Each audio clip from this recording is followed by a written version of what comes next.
you for joining us. Dr. Wilson, thank you for being here and for graciously letting us record the session so we can post it to the greater GSEP community. We're hoping that more people join in, but again, thank you so much for your participation. And Charlotta, for all your hard work as always. Thank you. You're welcome. My pleasure. So let me tell you a little about the center. It is a center that does a lot of work. And one of the things that we are invested in doing is elevating the voices of our students so that they become the amazing scholars we know them to be and have all the skills and the tools that they need. And so we have certificate programs that we do. We do cultural, each month we have some kind of cultural event that we celebrate. Next month is Women's History Month, where again, we invite speakers in and we elevate the voices of our students. We have a academic journal that is new to our work, and we're excited about the work that we're doing, a Scholarship Without Borders journal. And our first edition is out. We're working on edition 2. It is our goal to make sure that our students receive the help that they need so that they can publish and do all the things that they do. So these are things that we offer and so much more. We also have a podcast actually called Elevating Voices. And again, we're highlighting our alum and many other voices that we often don't hear. And so we're excited about the work we're doing. And that it brings us to why we're celebrating Black History Month in the way that we are this year. We're celebrating hidden figures. There's so many people who are a part of making us who we are in this country. And we kind of smashed everything into like Black history, this history. And we wanted to make sure that we shared those stories. And so we have keynote speaker events and student panel events. Tonight, we are pleased, blessed, fortunate to have a dear friend and colleague, Dr. Wylin Wilson with us. She is at Duke Divinity. I'm not going to read her bio. You can always pick up somebody's bio and read it. But what I'm going to tell you about is the woman and scholar that I know, the one who is rooted and anchored and grounded in her faith and allows it to inform her scholarship, dedicated to bioethics and making sure that the people that we work with understand how we engage with one another is really important. And having ethical standards is key and important to moving the world into a better place. I had the pleasure of meeting Wylin while she was a PhD student at Emory. And each part of the journey, she has impressed me with her scholarship, her dedication to her students and to her craft, but more importantly, allowing her faith to continue to inform the journey that she's on, standing with excellence and perseverance and all that goes on and the challenges of the academy, and still inviting others on this journey to think deeper, to dig, to climb higher, but more importantly, to offer their amazing gifts. And so the next voice you will hear is Dr. Wylin Wilson. Thank you so much. Thank you, Charlotte. It's so good to be here. I am just appreciative of the invitation to come and share this time with you all. So I'm just super excited. So we can just dig right in. I want to start out with a question. And the question that I have for you is, when you think about the civil rights movement within this country, what images usually come to mind for you? What comes to mind immediately? Do you immediately think of activism within the 20th century, particularly at the height of activism within the mid-20th, where you have these images of the civil rights marches led by Dr. Martin Luther King, usually accompanied by the likes of John Lewis, James Foreman, Ralph Abernathy, and many, many others, right? This is what a good number of people actually picture whenever you say civil rights movement in America. However, the civil rights movement of the 20th century was preceded by the civil rights activism of free and newly freed African Americans within the late 19th century. And this activism actually laid the groundwork for civil rights activism within the 20th century. Now, in the late 1700s, Blacks established independent community organizations such as churches and fraternal groups. And simultaneously, they began to develop a political consciousness that combined racial self-determination, group unity, and an American identity, but also a dedication to fighting for civil rights. Indeed, popular depictions of powerful Black leadership during the civil rights era mostly focuses on this activism in the mid-20th century and often misses important images of those who have fallen on the fringes of history as either forgotten or maybe just inconsequential. And these are images of this groundswell of power from the masses of women in the Black church and broader Black community from the 19th and into the 20th century. So the civil rights movement actually, it coincides with the Black club women's and Black church women's movement in the United States. Indeed, during the 1800s and 1900s, there was epic leadership by Black women in the Black church and broader community. And it was coming from these pews, right? And nonprofit community organizations.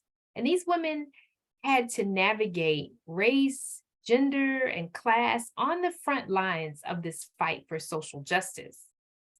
So within my discussion tonight, I want to explore the catalyzing role of Black women's movement within the African American community with respect to this connection between social justice, health, faith, and race. So we don't often talk about the critical leadership of African American women, whose leadership was coming from beyond the pulpit during the civil rights movement, right?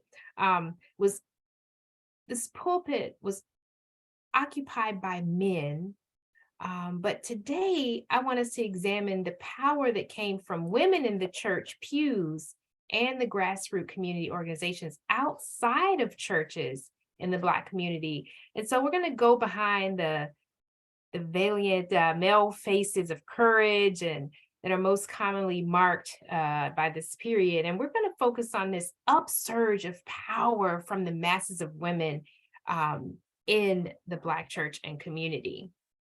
And I'm particularly interested in surveying the catalyzing role of the Black women's movement with respect to, like I said earlier, this connection between social justice, health, faith, and race. And we're going to particularly focus on the life and activism of Lugenia Burns Hope, because she's an exemplar of the dynamic leadership that impacted the health and flourishing of Black communities in the late 19th and well into the 20th centuries. And so the conversation that we'll have tonight, it grows out of a research project that I and some of my colleagues here at Duke Divinity School are involved in. And what we're doing is we're examining the strategies, successes, and struggles of Black pastoral leadership in America. And in this project, what we're doing is we're seeking to gather wisdom from the past with hopes of informing strategies that assist with struggles of leading marginalized communities through the quagmire of social injustice, racialized violence, and health inequities that mark vulnerable communities right now in the 21st century.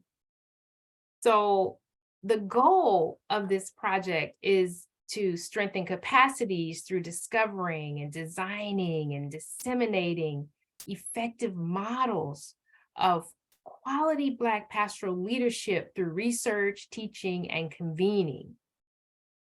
And so as I began to research what distinguished transformative Black pastoral leadership in the civil rights era, I found that the same characteristics within Black women's social activism and leadership within the Black church and society at large coincide with those that marked the traditional male figures that we always go to and study and research on.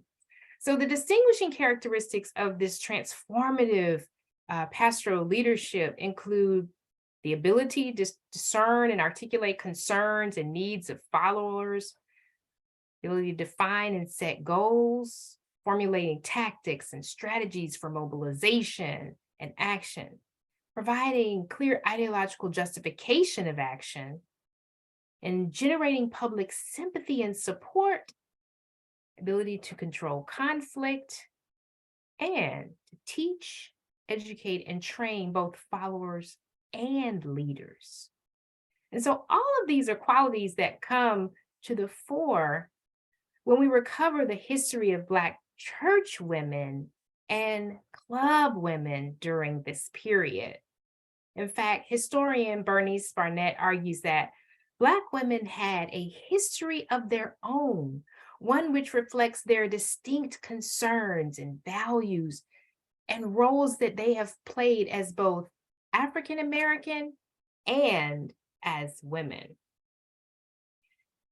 And many Black women have worked within the constraints of institutional roles that are contrived by gender oppression within the Black church and broader society. So the uncovering of Black women's leadership within women's organizations in the church and community provide this expansive view of Black leadership in this era, particularly leadership that connects these phenomena of justice, health, faith, and race.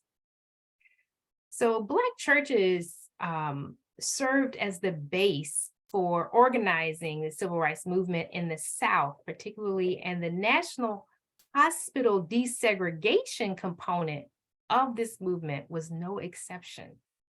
And so Black church women, in combination with Black club women at the time, such as Lugenia Burns Hope, were critical to the health civil rights movement, the origins of which are within post-emancipation America. So Lugenia Burns Hope was actually born 10 years after emancipation and Civil War. And she was born during the time of great social, political, and economic upheaval as the nation was facing one of its greatest public health crises. That was having granted freedom to enslaved Africans without adequate public health planning and without investment in their well-being. In his book, Sick from Freedom, African American Illness and Suffering During the Civil War and Reconstruction, Jim Downs argues that the Civil War produced the largest biological crisis of the 19th century. Disease and sickness had a more devastating, even fatal effect on emancipated slaves since they lacked the basic necessities to survive. And so in addition to this lack of sufficient planning and investment for newly freed slaves during this time, racial discrimination also kept Blacks locked out of hospitals, medical schools, and medical societies. And so a significant solution to the problem of inadequate access to care because of racial discrimination was naturally establishing Black medical schools to train Black physicians who could then establish or work in Black hospitals. Thus, Lugenia Burns Hope grew up witnessing the need of Black and poor communities to access health care.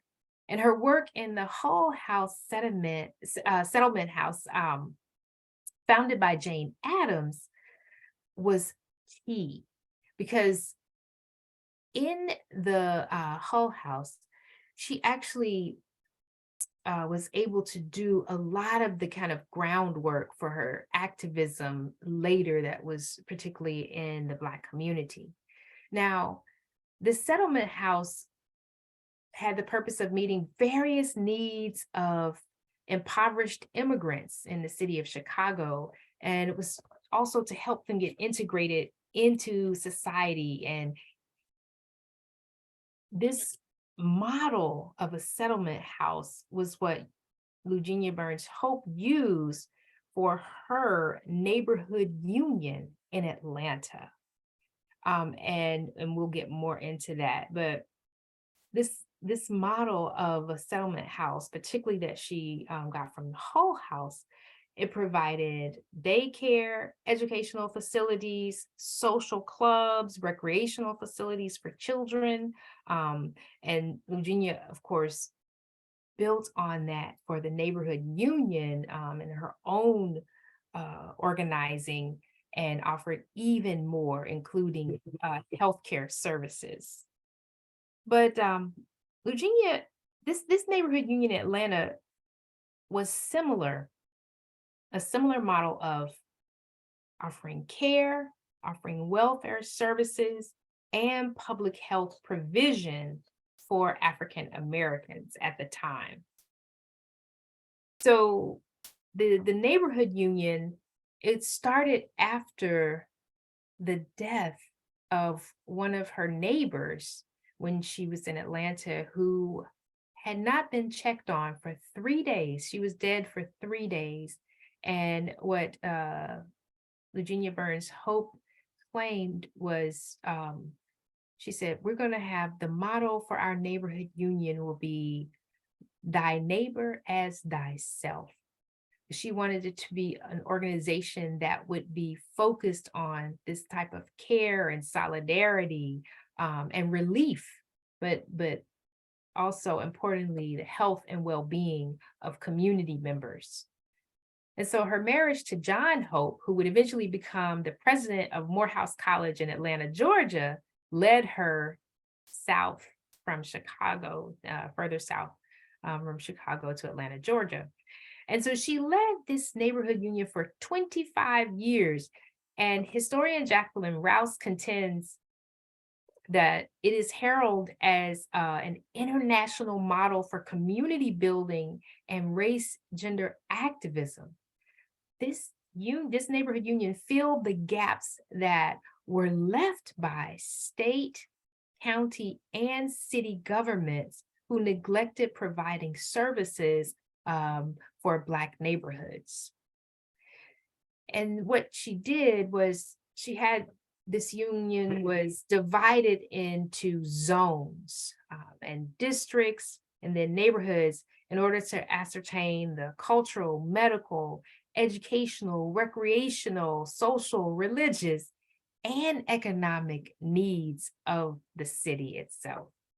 And so the union participated in the drive for equal education, for instruction, for facilities supporting Black students as they produced community and citywide rallies and confrontations to fight against racial injustice. And it even joined many of the prominent male leaders at the time, churches and local organizations, to fight against the discrimination of separate but equal education, and equals in air quotes, right? So Collier Thomas argues that at the time, this social activism was fundamental to Black women's understanding of their Christian mission, but this was also primary for race women, such as Lugenia Burns Hope, who was not a church woman, but she represents this segment of African-American women who worked outside of the institutional structure of the church, and chose to work within the structure of the women's club movement. And that was really important because the white women's club movements did not allow Black women in them. So as white women were fighting for voting rights and equal rights, they were not attending to the needs of African American women. So the fact that Burns Hope actually has this activism within the women's club movement, as did other African American women, was really important to help meet these really important civil rights needs of the community. So indeed, many women through these mission societies and church women's conventions established what historians refer to as a woman's church within the church. And their efforts centered on the well-being of the Black community. But these women's organizations within the church, but also in the public arena, were a potent force in grassroots social reform. And Renita Weems argues in her book, where she does a study of these women's movements, she actually looks at the fact that even though a lot of the women's club, Black women's club movements were not church organizations, a lot of them still had that kind of Christian mission that that guided them. So historian Jacqueline Rouse records that Burns Hope represents many Southern Black women who have a long history of organizing and implementing programs to improve the quality of life for Black Southerners, especially Black women. And within their clubs, Black women instituted the services needed by their communities. These are daycares, kindergartens, medical clinics, reading rooms, libraries, the settlement houses that I was talking about earlier, literary clubs for young adults, and academic and industrial classes, and homes for delinquent boys and girls as well. So it's a vast array of services that were actually available. So Burns Hope and other Black women actually protested and petitioned against racial segregation and the fallacy of separate but equal, right? They struggled to get Black school facilities equal to those provided for whites, to have a standard of living in Black communities that was equal to that in white communities, and to obtain and hire Black personnel to serve and protect their communities. For example, city halls were bombarded with petitions initiated by these club women demanding improvement in health services and police protection and sanitation. So these voids in community services actually sparked the creation of these neighborhood and community-oriented clubs like Hope's Neighborhood Union of Atlanta. And these organizations were actually instrumental in fighting for voting rights as well, fighting against lynching and other forms of racialized violence, as well as economic inequality. But one fundamental landmark accomplishment of the civil rights movement, the health civil rights movement activism, it addressed these health disparities and the reality of being locked out of the healthcare system in the United States.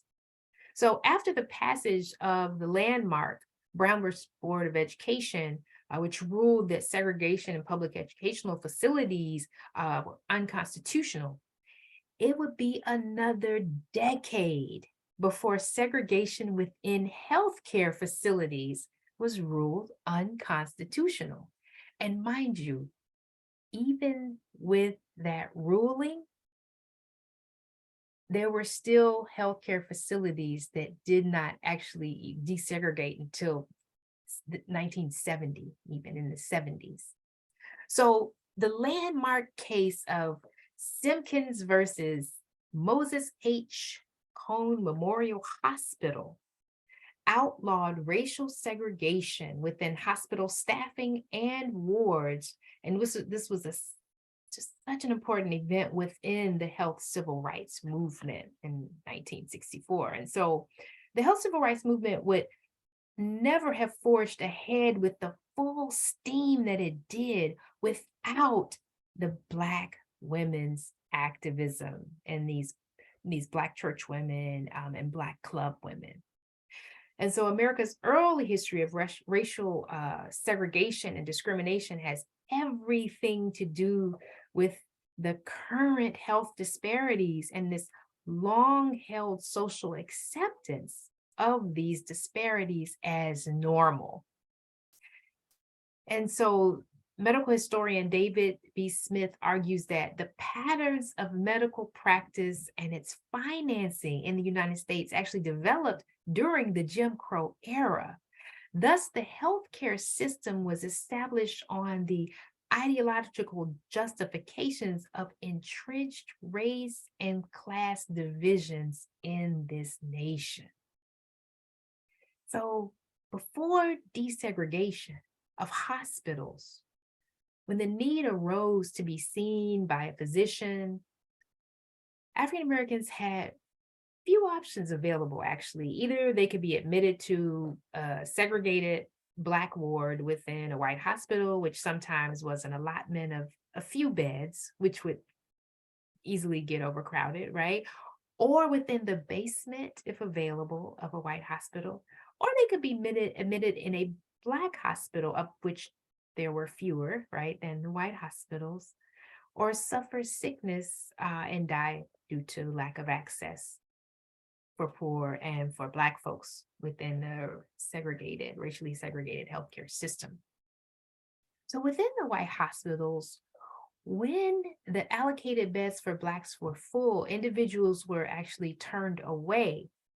And one of the worst realities about the access to care within white facilities was that Blacks often were attended to only after all of the white patients had been seen.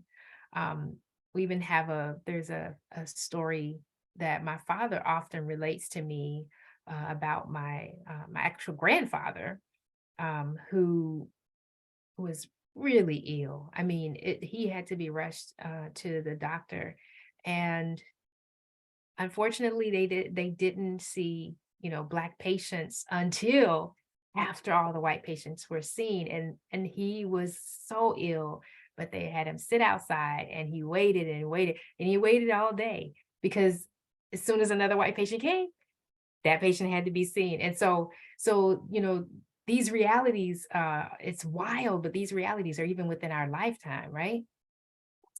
But anyway, so this fight for civil rights also included the fight for the recognition of healthcare as a human right for all people. And so Black women within the Black church and the Black club women's movement, they helped to raise money to establish Black hospitals and Black medical and nursing schools. And they helped to raise money for scholarships for the education of those who would become Black nurses and Black doctors.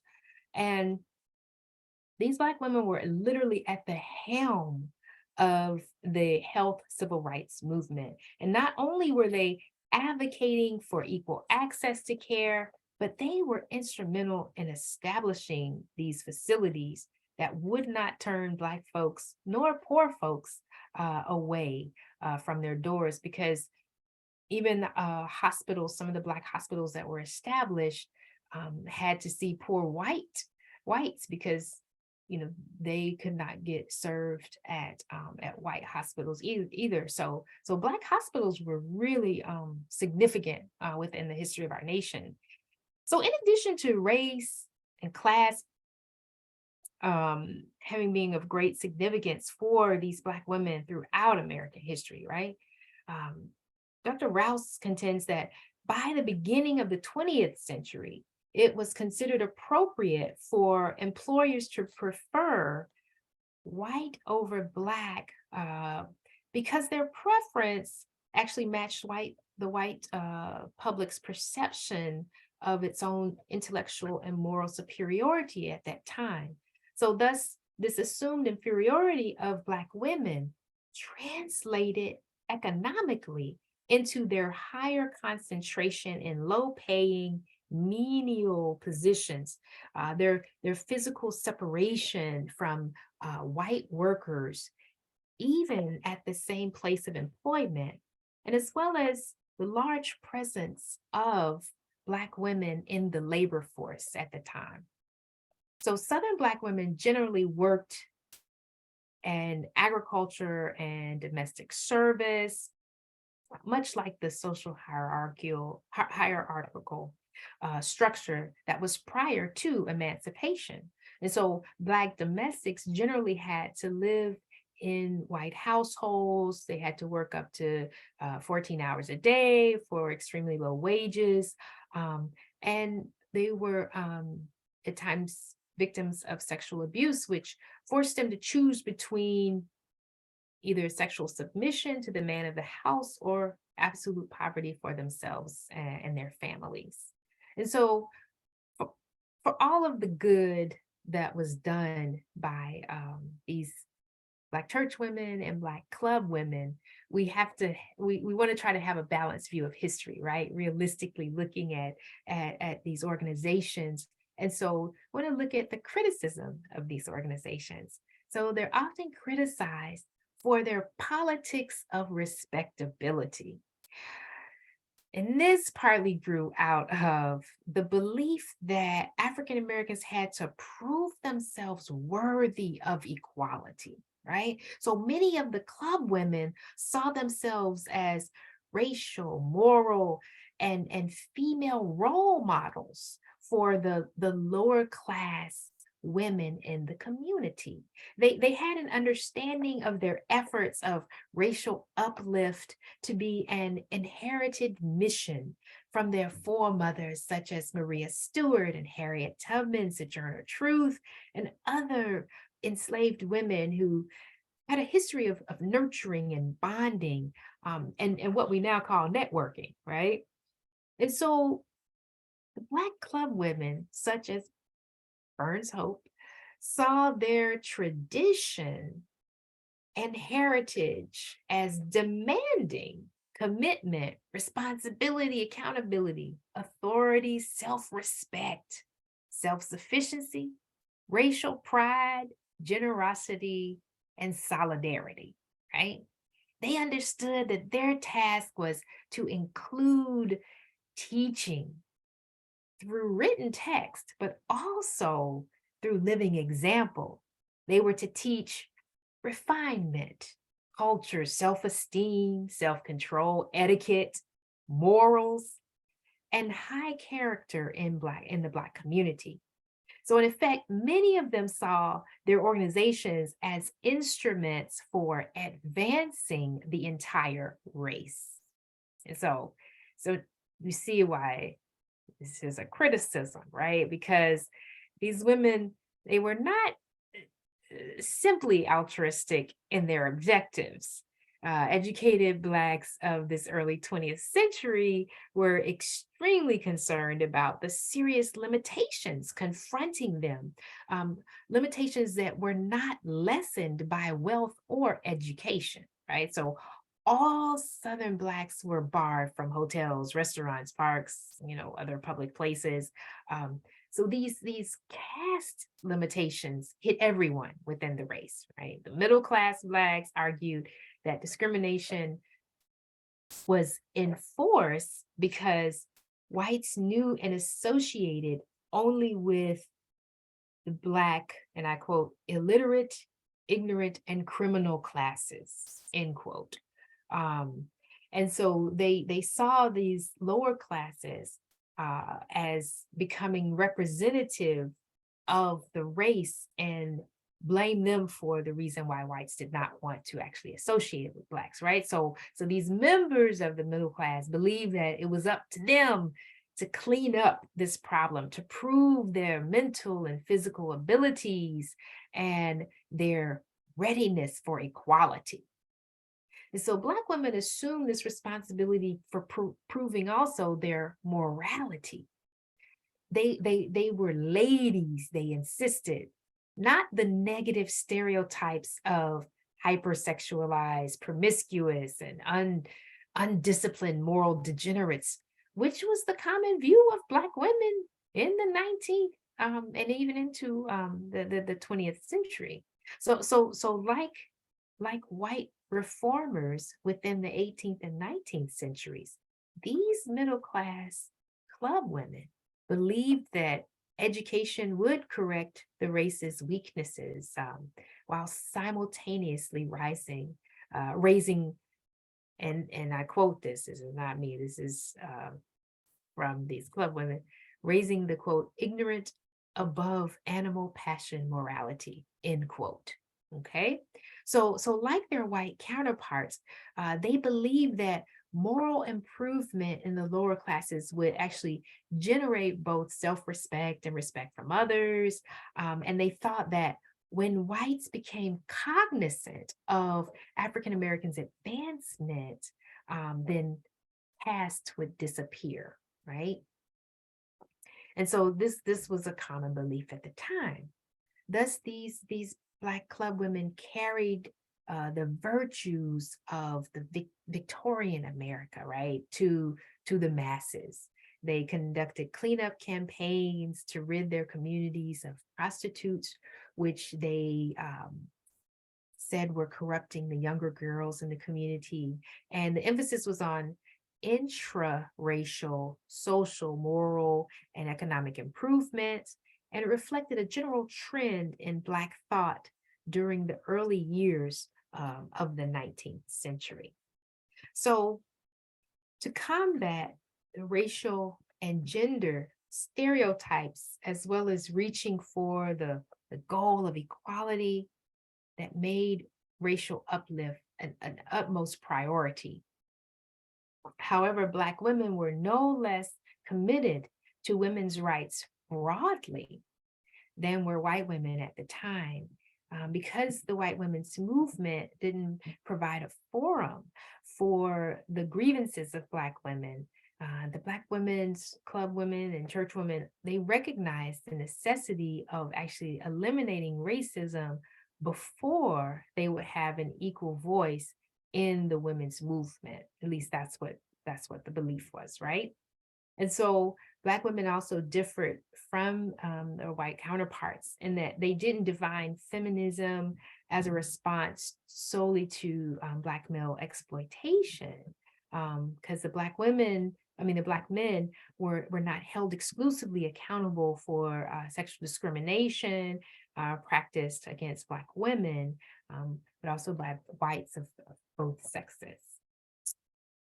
So during the early phase of the health civil rights movement, a notable event that caused an outcry from African Americans throughout the nation was the death of Juliet Derricotte.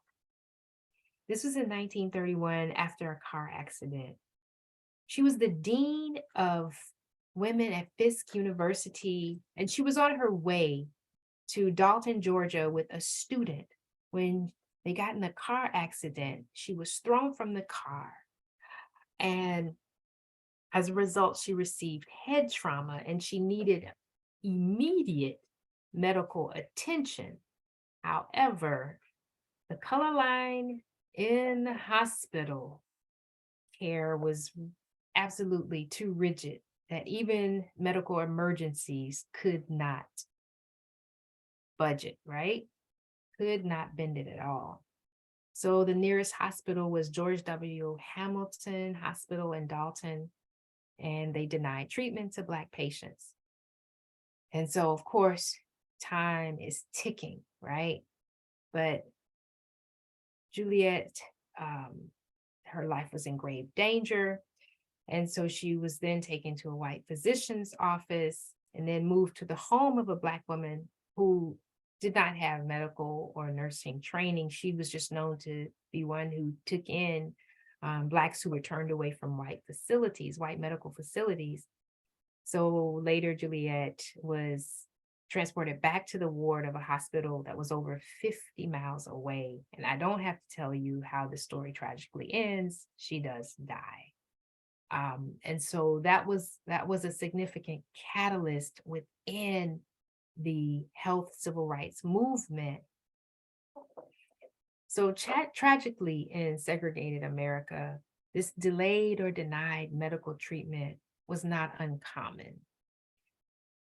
But the question, though, is how far have we come from this past, right? And Van Newkirk actually asks this in his seminal article in The Atlantic. He asks about America's health segregation problem. And this is a recent article within the 21st century.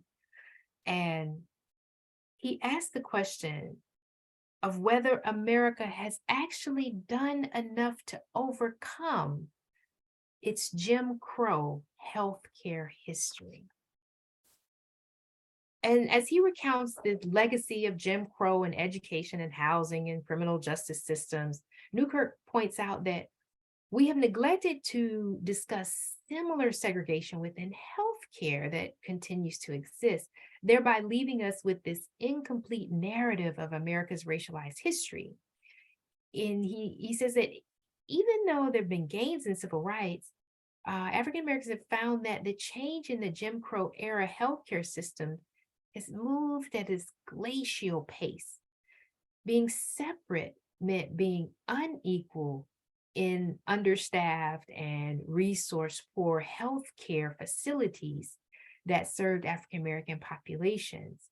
And Newkirk actually reminds us that, and I quote, segregation is baked into the way people and institutions discuss healthcare at the most basic levels. Racial differences in almost every health outcome, from infant mortality to life expectancy, are obvious and pronounced, especially between white people and Black people, he says, perhaps because of the sheer size of evidence of health disparities.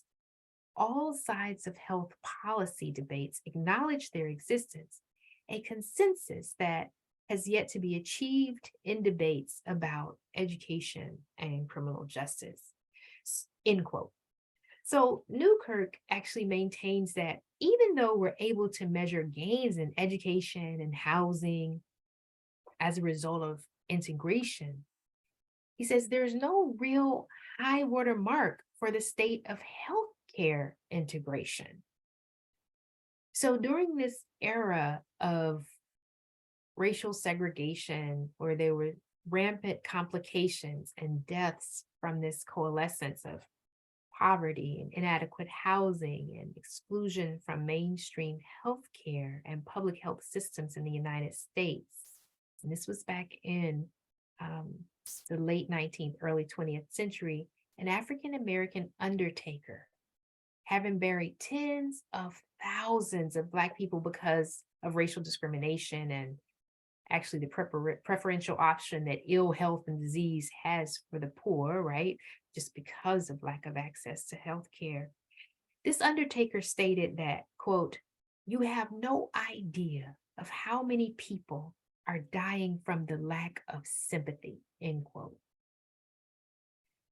Women like Lugenia Burns Hope knew how many people were dying from the lack of sympathy, and her model of public health activism is one that can continue to inform the current public health activism within marginalized communities in America. So even our contemporary attempts at health activism within Black faith communities, the work actually continues to be performed mainly by female laity, right? So this is kind of this same current historically. So the work and the activism of these women, even today, continues to go largely unnoticed. And the stories about experiencing healthcare systems from the underside remain unheard. Though the media has paid a little more attention to it during the COVID-19 pandemic, but womanism actually takes notice because womanism is this theoretical and social change framework that actually centers the lives and stories of Black women and their communities. And so the origins of womanism meet at these crossroads of feminism and Black liberation. And so that is why I draw on womanist theological ethics within my scholarship, so that we can uncover and recover these stories of women's activism throughout our history in the United States.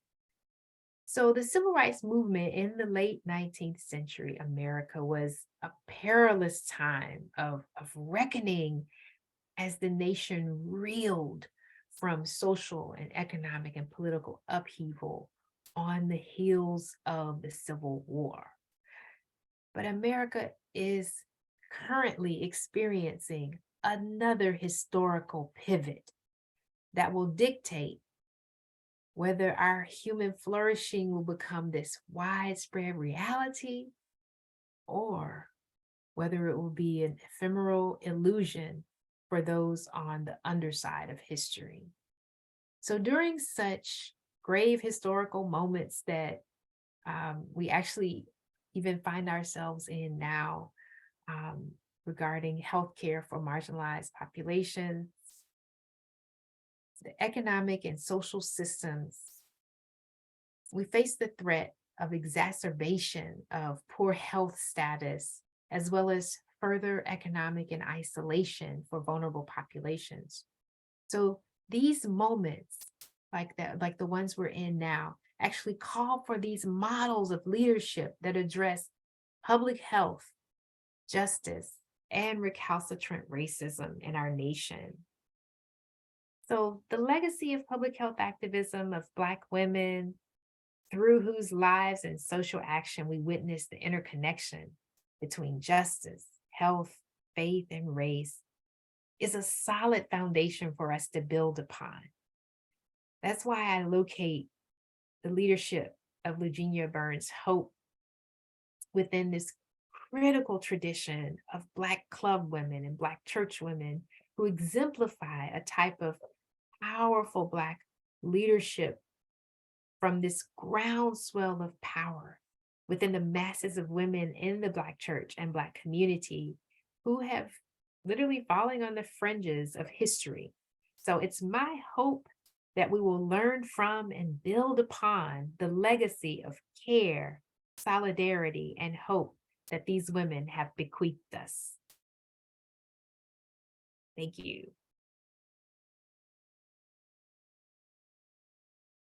Thank you, Dr. Wilson. Such rich information and a highlighting of hidden figures in the women who are part of the movement, that we only often hear the men's voices and see the men's work, but we don't see what's going on behind.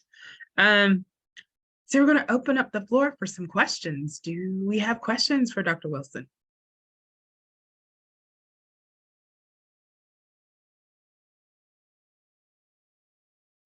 I would like to even solicit, in addition to questions, I would even like to solicit from you all present your own stories of some of your own sheroes and some of the own social activists, women, some of your own hidden figures in your community, in your families.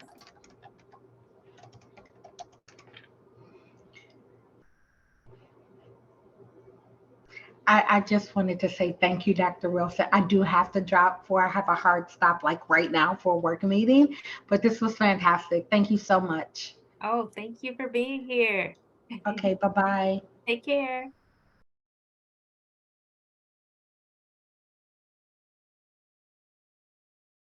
Dr. Wilson, I'm curious if I wanted to learn more around this, around women and healthcare and a lot of what you spoke about today. Do you have any recommendations as to where I could start?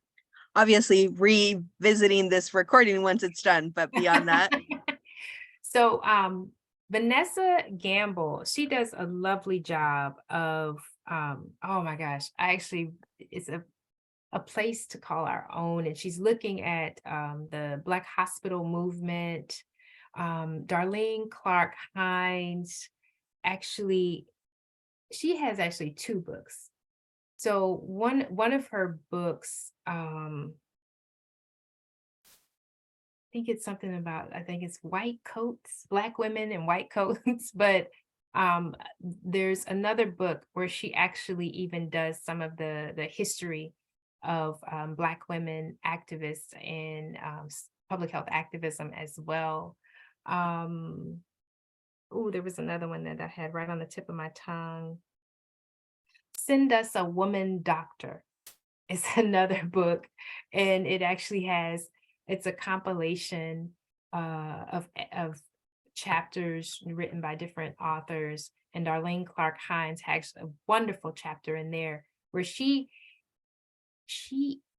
goes through and talks about Black women physicians, and she names the physicians, and she gives a bit of their history, a little bit of the kind of biography, and it's amazing. I really like her chapter because, one, I didn't know that there were as many Black women doctors in the 19th century as there were. And then Vanessa Gamble, what she does in her text is she gives even some statistics, and they both do talk about the challenges for Black women physicians, because as you can imagine, with the Victorian standards of womanhood, it was one thing to have a job, but then to have a job outside of the home was not looked upon, right, as something that was appropriate for women to do. And some of the challenges of the doctors were also not just the cultural expectations of women at the time, but also the time that women were becoming doctors, especially those even in kind of the earliest 20th century, when they were coming to the South. So Dorothy Bolden Farabee, she was an African American physician. And what she did is she had a traveling clinic. And so she would come down to the South.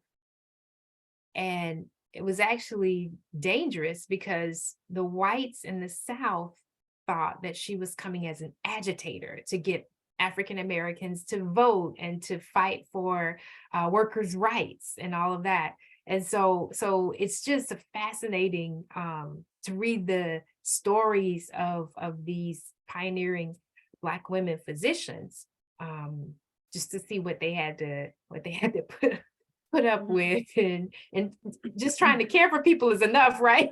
Right. No, it's overwhelming. It's overwhelming to think as a society we've come such a long way, but we have so far to go. Yeah. And I do Doctoring Freedom, Gretchen Long, as well as Jim Downs, Sick from Freedom. Those two are really good texts. They may not have specifics about women specifically, but they have they include the stories of some of the struggles of the women at those times, during those times. Okay. Well, thank you. I've been making notes because, as Charlotta can attest to, I love to read, and I love to learn. And so for me, this was amazing. Thank you. Yeah, great. I want to thank you too. I'm learning a lot here, and appreciate all the work you've done, the research you've done into this to bring it to light so that we're more aware of these women and their remarkable, courageous work. And as someone who's on the psychology side of GSEP, I'm really interested in wondering in what way was mental health brought up in some of this public health work? Was it focused mostly on kind of non-mental health issues, or was there also a mental health component to it as well? Oh, that is a fantastic question. So from the study that I've done focusing on the late 19th century into the early 20th century, I did not see much on mental health, but I did not exhaust all of the resources out there. Yeah. So Yeah. that is more from my limitation, not the limitation of others. Yeah, I just wonder, I mean, we're still as a society really trying to destigmatize and bring that into the light and into the forefront. So Yeah. And and so there is a good resource. Oh my gosh. On mental health. Oh, Strong Black Woman. Shaniqua Walker Barnes. Hers, that is a good resource. Yeah. great. The Strong Thank Black you. Woman. Mm-hmm. Yeah. That deals specifically with mental health. Yeah. Yeah. Thank you. And I've written down all these other books. I'm really interested to learn more about these remarkable women and think about how that relates to where we are now and what lessons we can learn and use from that time, from these people, from these amazing women. Thank you for all this work. Appreciate it. Thank you. Thank you for being here. So, Dr. Wylin, as you talked, you frame it using a womanist framework. One of the things that we don't often talk about is the wholeness with which African Americans approach civil rights across the board. Right? It's not just about Black folk, because they understand that poor white people are in the same boat and immigrants are in the same boat, and care for the community, no matter who it is really important. In your scholarship, do you see those kind of echoes? Because, the Black Panther Party gets such an ugly rap, but they do some of this same work in their communities. And do you see that as a springboard into what they do because they knew about the work of these women? Yeah, because Alondra Nelson, she actually, I'm trying to remember the name of her book, but she actually wrote a book and definitely included that important history of Black Panthers with respect to the healthcare activism. And you're right. So that's one of the reasons why Dr. Dorothy Bolden Farabee was such an important figure, because she literally had this expansive understanding that health, and others too, don't get me wrong, but I'm just using her example, that it was not just your physical health, but it was also the health of your environment. It was your, the quality of housing. It was, work safety, and all kinds of just a really expansive understanding of what impacted health outcomes. And yeah, there were for some of the African American women's club movements, there were clear statements about the fact that they had to definitely not just be concerned about the needs of Black communities, but definitely also did work in poor white communities as well. And that was one of the things that Darlene Clark Hines, in her book, she actually had some of that information about some of the in her chapter, not the book, in her chapter. She had some of that information about some of the Black women physicians who actually did work in white community, poor white communities as well. So yeah, there was always that kind of that broad notion of health, and then understanding that we are going to do this beyond the Black community, because understanding the need was great, right? Yeah. Truly public health, not just one segment, but yeah, community health. Yeah. Right, right, right. What is your suggestion in leveraging that wholeness in scholarship, right? Because oftentimes, we have to go kind of narrow so that we are not overwhelmed, but there seems to be a lack of holistic kind of approaching to many of the challenges, and they all have their echoes of health, right? Whether it's the environment, food source, all those kinds of things. They all end up back in this public health space. Everybody kind of pushes them other places, but they all kind of coalesce there. So what's your suggestion as you think about your own, not just your own scholarship, but the scholars who are learning under you, doing this more holistic approach to thinking about the ways in which whatever it is we're invested in, we're thinking about it from a holistic perspective? Yes. So the first thing that that is really important is, I think we have to deal with this issue of methodology, right? Because until we deal with that, we cannot get into all this holistic this and that. because if we're going to have this holistic notion within our scholarship and this holistic method and incorporate this, it's going to be messy. But the problem, though, is that, in academia, no one likes messy methodology. Say that real fast 5 times. No one likes that. So what's important is to deal with this notion of methodology, but then to have broader conversations with our colleagues about the messiness, the significance of messiness in our methodologies, if we are going to actually try to really address concerns of marginalized communities, right?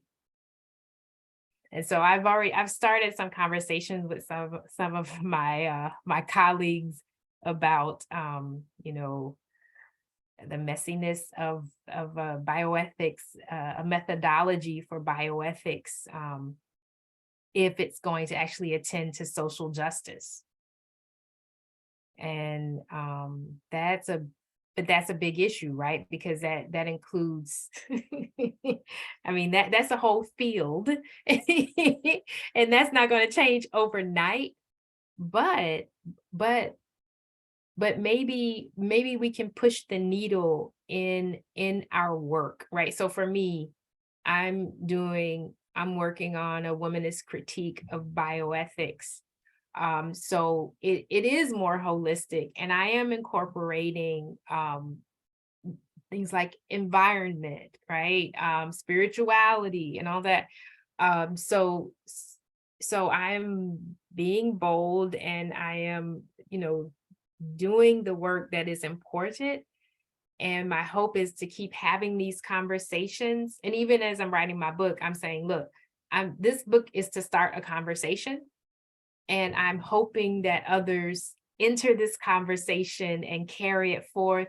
And so I'm just trying to push the needle a little bit, in hopes that with starting these conversations with colleagues, we can all, see the significance of the messiness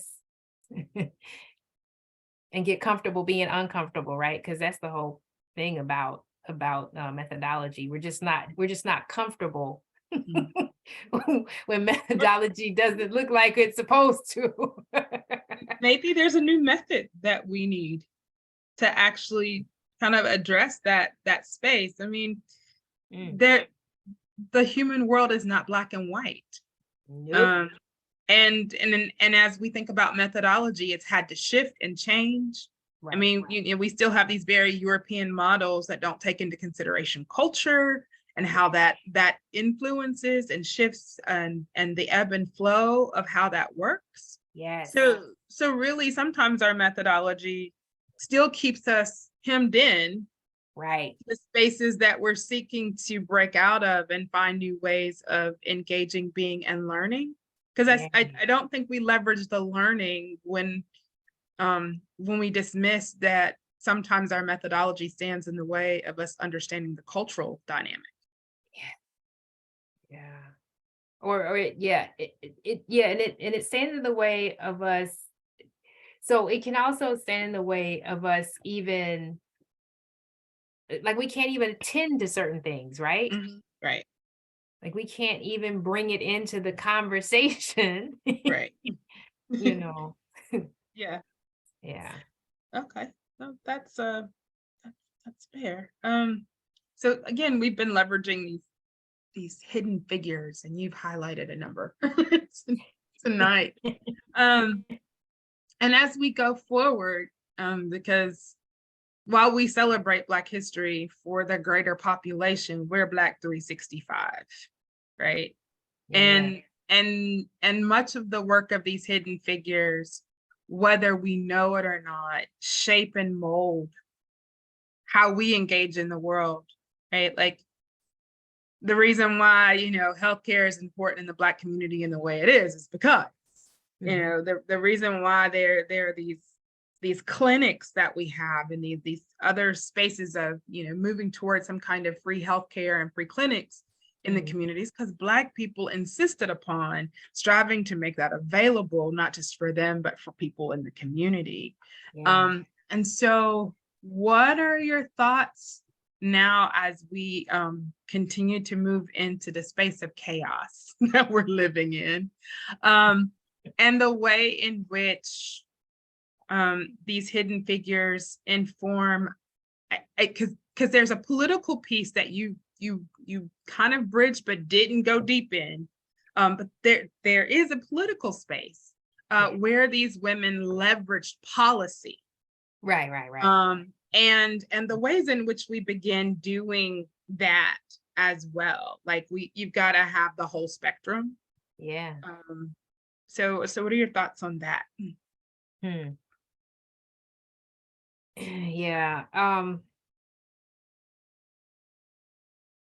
Yeah, that to me, the policy aspect is so significant. So one thing that I have noticed, there is a group that really does a good job integrating scholarship, activism, and then they really focus on the policy dimension. And it's the Black, what is the Black maternal health, Black Mamas Matter. Yeah. So I actually went to their conference this past year because I was, I'm doing that part of my book. There's a chapter on Black maternal health, right, as a case study. And I went to their conference because as I, went to look at the resources, they really are serious about this, policy, scholarship, activism. And so I think some people do it. A lot of people do it better than others, right? But they're a really, really good example of this coalition of women, because they have women physicians and say Black doctors, and then they have Black women in the policy arena, as well as academics, and it's just amazing, and as well as doulas and midwives and other activists. And so then you bring all these women together at the conference, and of course that's where the networking, right?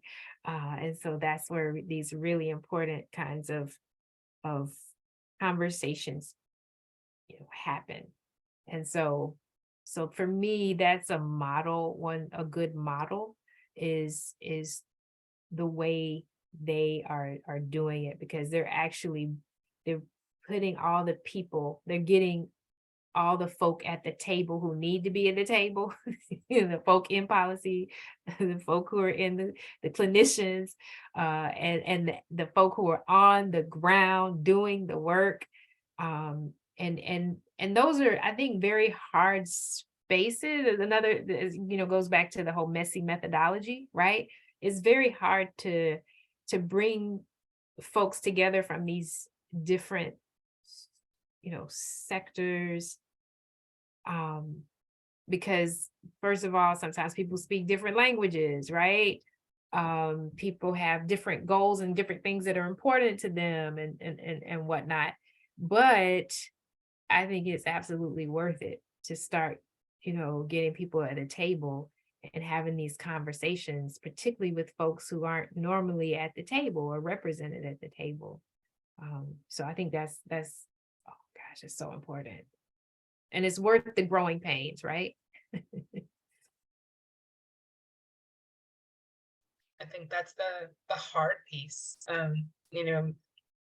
As Dr. Kathleen was talking about mental health, then there are not enough people who are invested in mental health, but definitely not from the aspect when you look at what's going on in the Black community, when it comes to mental health, and they understand that policy piece, right? So just as we struggle with overarching healthcare because Black people are seen as not experiencing pain or whatever, and so because you cannot always see physically the mental pain that someone's in, it gets dismissed.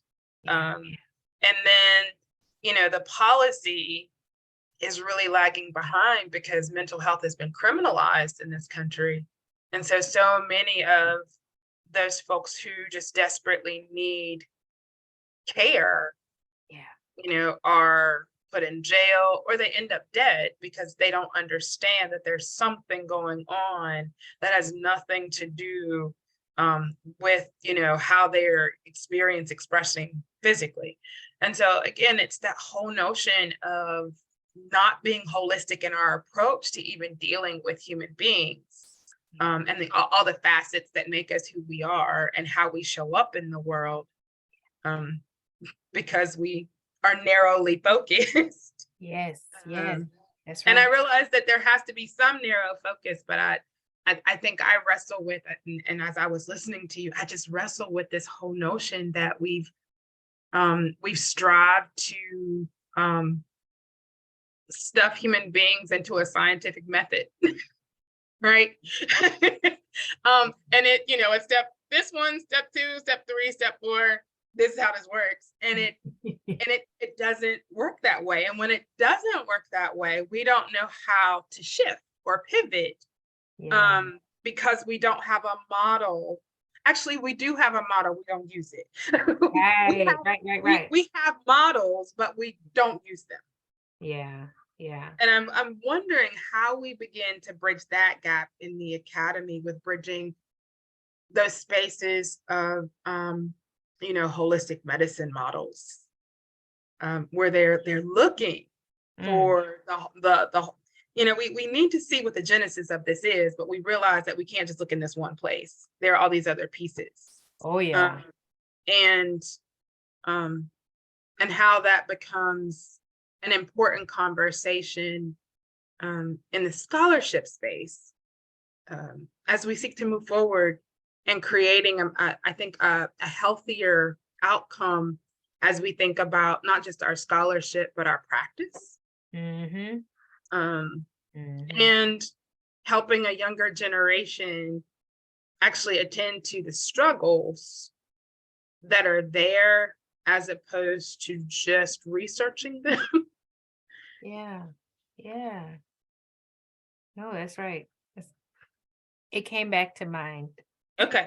The Darlene Clark Hine, one of the books is Hindsight, and she has a really good chapter or two in there about some of this activism. I always say, if it leaves, it'll come right back. Sometimes it comes back in good time and sometimes it doesn't. Well, are there any more questions for Dr. Wilson? We want to honor your time, and it has just been so rich, and there's been so much good information that I'm gonna have to kind of sit and listen to it again and strive to digest and try to find books. If I buy another book, y'all. Right. I've run out of places to put the books. Now there's like little stacks all over. It's bad. It's bad. I don't think you're by yourself. No, you can't see it because of the background, but you should see. Here, I'll remove it just for a second. Yes. Like, my house is overflowing, so I totally get it. Yes. Our love of books. Oh my goodness. So no one has a story that they want to share? I actually need to hop off, but I wanted to thank you so much, Dr. Wilson. Oh, thank The work that you're doing in the Duke Divinity group, and also thank you, both Charlotta and Gabriella, for the work you're doing with the Global Center for Global Partnerships and Learning. I want to get that down. I'm just enjoying all the programming you're offering and bringing to GSEP. So I really appreciate that and appreciate this partnership this evening as well. So thank you for that. I appreciate you. Thank you for joining us. Really appreciate it. Yeah, and I'd love to hear another talk on the bioethics work you're doing too, Dr. Wilson. So maybe someday we can reconnect on that. That sounds really fascinating too. So. Fantastic. Thank you so much for being here. Take care, everybody. All right. Take Bye. care. All right. Well, this was amazing. Thank you.